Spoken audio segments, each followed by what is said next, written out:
So hi guys, ఎప్పుడు కెరీరేనా? నేను ఎప్పుడు చెప్తా ఉంటాను, కెరీర్ మీద ఫోకస్ చేయండి, కెరీర్ మీద మాత్రమే ఫోకస్ చేయండి, ఇంకా వేరే ఏం పట్టించుకోవద్దు అని నేను జనరల్గా ఫ్రీక్వెంట్గా చాలాసార్లు చెప్తా ఉన్నాను.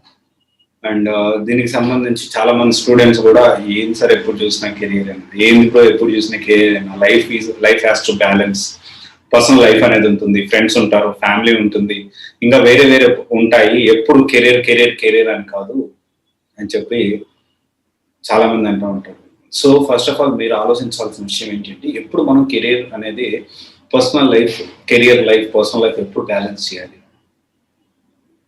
రైట్? సో ఇప్పుడున్న ప్రజెంట్ సొసైటీలో, ఇప్పుడున్న ప్రజెంట్ జనరేషన్లో నువ్వు కష్టాల్లో ఉన్నావంటే, నువ్వు బాధల్లో ఉన్నావంటే ఎవ్వరు హెల్ప్ చేయడానికి ముందుకు రారు, అస్సలు ముందుకు రారు, ఛాన్సే లేదు. నువ్వు ఎంత మందికి సపోర్ట్ చేసినా, ఇది రియాలిటీ. నువ్వు చాలా మంచివాడు కావచ్చు, చాలా మంది గుప్తదానం చేసి ఉండొచ్చు, కానీ నీకు అపాయం, నీకు ప్రాబ్లం వచ్చిందంటే ఒక్కడు కూడా ముందుకు రాడు. ప్రజెంట్ ఉన్న సిచ్యువేషన్ అలా ఉంది. సో గుర్తుపెట్టుకోండి, ఫస్ట్ సంపాదన అనేది చాలా ముఖ్యం. డబ్బు సంపాదించడం చాలా చాలా ముఖ్యం. గుర్తుపెట్టుకోండి, డబ్బు సంపాదన అనేది చాలా ముఖ్యం. ఇంకా నీకు ఎప్పుడు నువ్వు సంపాదించిన దాంట్లో నీకు మంచి మనసు ఉంటే, నీకు చేయాలనిపిస్తే రిటర్న్ ఎక్స్పెక్ట్ చేయకుండా, ఎలాంటి రిటర్న్ వాళ్ళ దగ్గర నుంచి ఎక్స్పెక్ట్ చేయకుండా, నువ్వు చేయాలనుకుంటే చేయొచ్చు, కానీ don't expect anything from return expect చేయొద్దు. చేయాలనుకుంటే చెయ్యి, కానీ వేరే వాళ్ళకి చేయాలన్నా ముందు నువ్వు నిన్ను నమ్ముకున్న నీ ఫ్యామిలీని, నిన్ను నువ్వు టేక్ కేర్ చేయడం నేర్చుకో. ఎప్పుడు మనం ఈ personal life, professional life balance చేసేది కెరియర్ లైఫ్ని పూర్తిగా పట్టొచ్చిన తర్వాత. స్టార్టింగ్లో నేను చాలా తక్కువ టైం నిద్రపోయేవాడిని, 3-4 అవర్స్, 5 అవర్స్, 6 అవర్స్ అని నిద్రపోయేవాడిని. ఎక్కువ టైం 17-18 అవర్స్ నేను వర్క్ మాత్రం చేసేవాడిని. ఇప్పుడు తగ్గింది.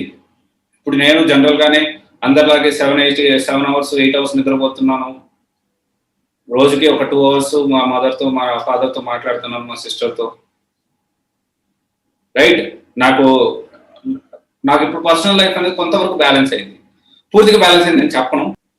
అంటే స్టార్టింగ్ కష్టపడుతున్న, ఇప్పుడు కష్టపడుతున్నాను. టైం అనేది సెగ్రిగేట్ చేసుకున్నాను. ఇప్పుడు దేనికి ఎంత కేటాయించాలి, ప్రాపర్ స్లీప్ కూడా ఉండేది కదా. ఎంతంటే హెల్త్ కూడా పాడవుతుందేమో అన్నంత ప్రాపర్ స్లీప్ అనేది లేదు స్టార్టింగ్లో.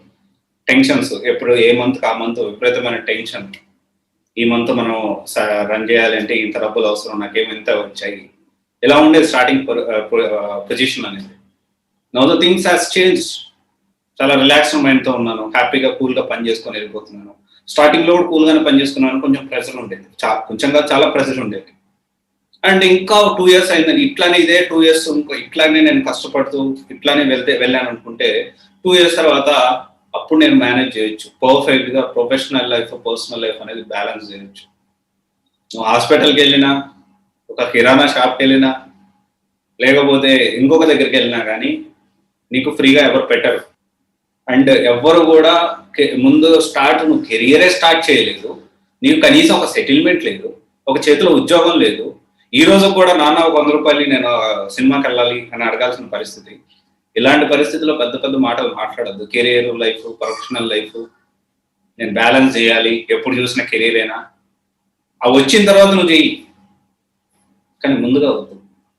ఒకసారి ఆలోచించండి దీని గురించి. నేను చెప్పానని కాదు, మీరు కూడా ఒకసారి ఆలోచించండి. రైట్? చాలా నేను లైఫ్లో చూస్తున్నానండి, నువ్వు బాగలేవు, అంటే నువ్వు ప్రాబ్లంలో ఉన్నావంటే ఎవ్వరు ముందుకు రాదు. గుర్తుపెట్టుకోండి అది. Okay, thank you. This is Raj signing off CYC guidance private limited, one stop solution for all job related courses. Thank you.